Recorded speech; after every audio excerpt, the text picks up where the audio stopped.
Hey guys, thanks for tuning in to another video on ForgottenWeapons.com. I'm Ian McCollum, and this is Bloke on the Range. And we are here hanging out today at Lynx Brutality in Slovenia. Fantastic looking match this year. Yep. Run by Polinar Tactical. And today is the staff match, so we were sort of trying to help, but they've got things pretty well squared away, so we figured we'd come up here and record a video for you guys. So, what are we talking about today? Well, first time we did anything together, it was 2016, and we did 4 annoying gun myths. And we've been saying for ages that we'd like to do some more. So we've got some more. Are you saying there are more annoying gun myths out there? So many. Shocking. All right, so we've got 3 lined up for you guys today. And our first one is, the AK is just a copy of the Sturmgewehr. Right? Sigh. It looks pretty much the same. Bloke. Yeah. Magazine's kind of curvy. Yeah. Got a wooden buttstock on the back. Yeah. It's got like sights that stick up off the top, like a lot. Open rear sight. Cartridge is basically identical. I mean, QED, boom. Yeah, it's must done. be an absolute copy. Right. Except it really isn't. There's more M1 Garand in it. That is the key thing, yes. That is the key thing. And Kalashnikov himself has admitted this.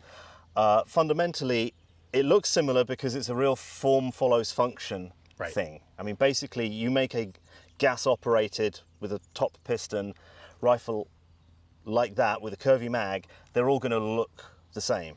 Yep. But actually, what's also a bit deceptive is that the Sturmgewehr 44 is huge compared to an AK-47. Yes, it is. That's something you don't get in video games. You don't really appreciate until you actually pick one up. Yeah. And you're like, wow, this is...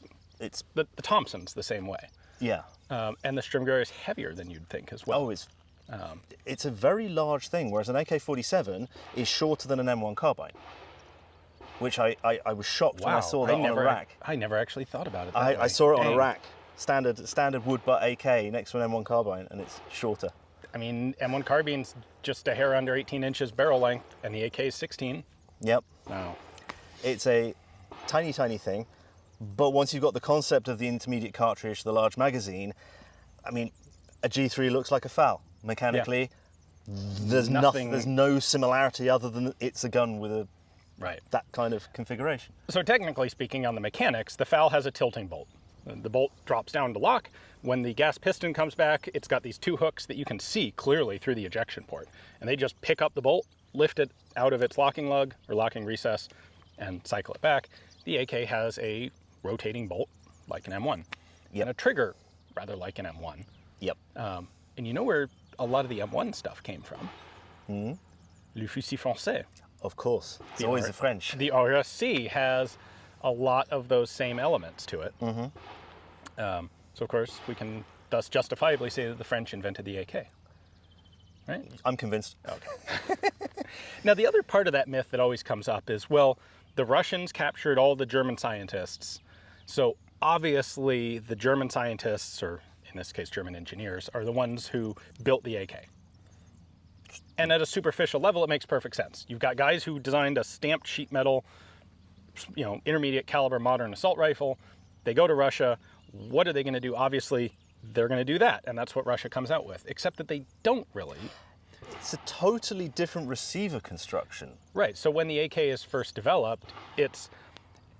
when the first AKs that come out have stamped receivers. They're different than the AKMs we're used to today because they didn't work. They had a huge reject rate. They warped in heat treating. The project just didn't work, and it didn't work so badly that they reverted to a milled receiver until 1957 when they finally got the kinks work out of the stampings. If they had used all of these vaunted, experienced German engineers to design the AK stamped receiver, they would have gotten it done sooner than 1957. Apparently the reject rate on the Sturmgewehr 44 was incredibly high as well, but they just didn't care. Right. For whatever reason. I mean, Western manufacturing would never have tolerated that sort of material. It's just sheer wastage of material. I believe the big difference with the Sturmgewehr was that the QC problems were happening earlier in the production phase. The problem with the early AKs was they would get the stamped receiver and weld it in place around the trunnions, and then that complete assembly would warp. At which point you're throwing away a lot of work. Yeah. With the Sturmgewehr, the big problem was with the stampings, because it's such a complicated stamping that a lot of the raw stampings were, had tears or didn't work for whatever reason. And at that point, it's a lot less wastage. Yeah. But yeah, it was in some 20+%, massive. if I remember the numbers correctly. And it's a complicated receiver with 3 parts because you've got the hinged trigger mechanism, which you then see later on the StMe and the G3, which is derived directly from that. Yeah. You've got the main upper receiver tube. Again, you see that through the StMe and the G3 and the back piece that ties it all together. Whereas the Type 1 AK is just this stamped and welded girder. Yeah. Essentially. And it was a very simple design to rejig to the Type 2 and the Type 3 milled. You couldn't mill a Sturmgewehr 44 receiver because it's just the shape's all wrong, don't want to start from here. Right, yeah.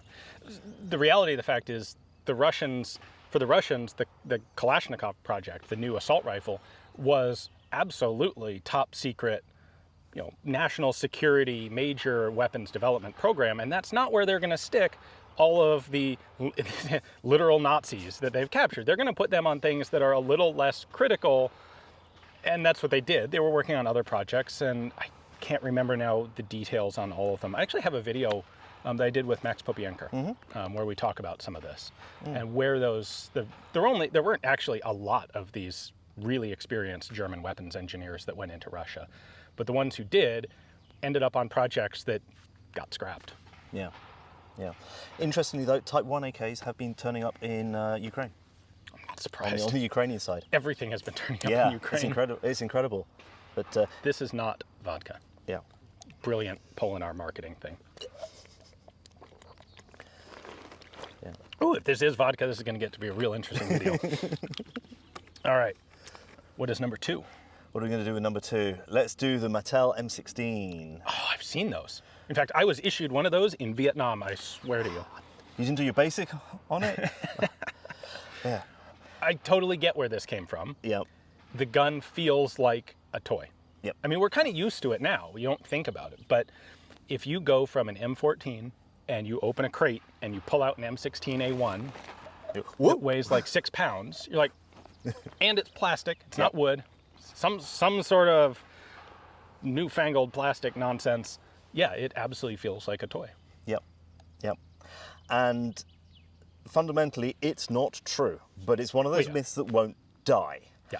I had in my comments, I had someone who was claiming to be a Colt engineer who said that Mattel made plastic parts because they were good on fiber reinforced plastic.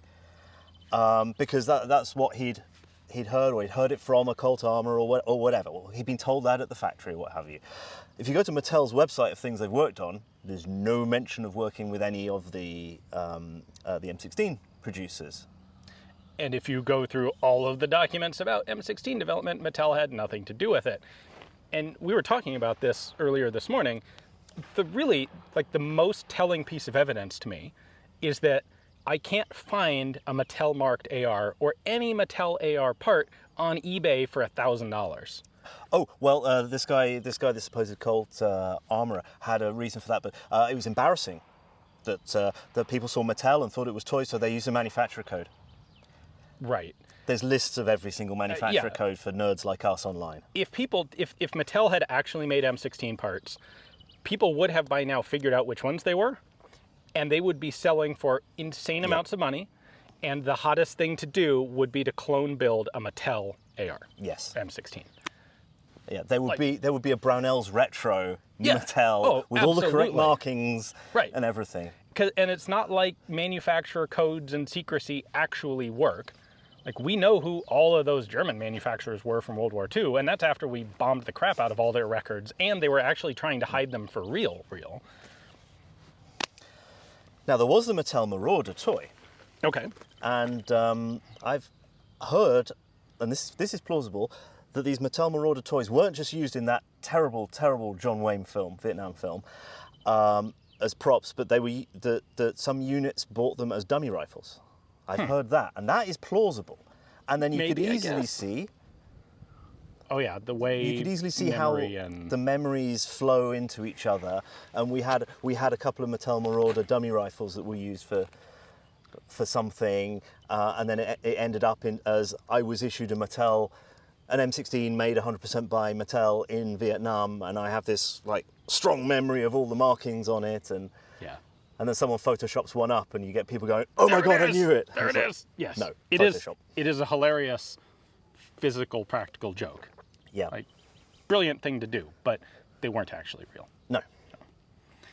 All right, and our third one is the infamous lack of stopping power of the M1 Carbine. Oh yes. Which, as we all know from the Korean War, was infamous for American GIs would shoot Chinese soldiers in their heavy-duty padded winter jackets, and they would like brush it off and walk right on towards you. And then the guy next to him with a Thompson would knock him down. Right, and that would do the job. Yeah, which is like the opposite of Class 3 body armor, because 45 ACP is stopped very, very easily by Class 3 body armor, and M1 M1 Carbine goes through it like a knife through butter. Because it's got 2.5 times the velocity. Yeah, and a smaller surface area and things like that.